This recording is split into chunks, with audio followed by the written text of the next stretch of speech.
ஆண்டவர் சொல்றாரு, நியாயஸ்தானத்துக்கு முன்னாடி எல்லா மனிதரும் நின்றுதான் அவனை ஏமாற்ற முடியாது. ஊழியக்காரன் வேணா ஏமாத்தலாம், சபை பாஸ்டரை வேணா மாத்தலாம், சபையை வேணா ஏமாத்தலாம். ஆனா பரலோகத்தை ஒரு மனிதனால ஏமாத்தவே முடியாது.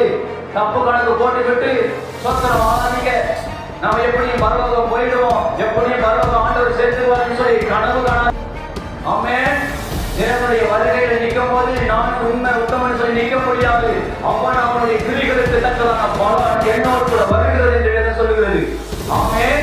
நாய்களும் பேய்களும் மந்திரவாதிகளும் சூனியக்காரர்களும் சோதனை விக்கிர ஆராதனைக்காரர்களும் தேவனுடைய ராஜ்யத்தை சுதந்திரிப்பதற்கு என்று நான் முன்னே அவர்களுக்கு சொன்னது போல இப்போது நான் உங்களுக்கு சொல்லுகிறேன்.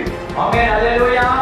விக்கிர ஆராதனைக்காரர்கள் பரலோகம் போக முடியாது, சபையை ஏமாத்துறவங்க பரலோகம் போக முடியாது, ஊழியத்தை ஏமாத்துறவங்க பரலோகம் போக முடியாது, நான் கிறிஸ்தவன் சொல்லிக்கிட்டு வாழ்றவங்க பரலோகம் போக முடியாது, பைபிளை தூக்கிட்டு பரலோகம் போயிட முடியாது. இங்க முக்கியம் பரிசுத்தம். உலக வாழ்க்கையில நியாயாதிபதியா இருக்கிற நீதி உள்ள தேவனுக்கு முன்னாடி நின்றுதான் ஒரு மனுஷன் தப்ப முடியாது.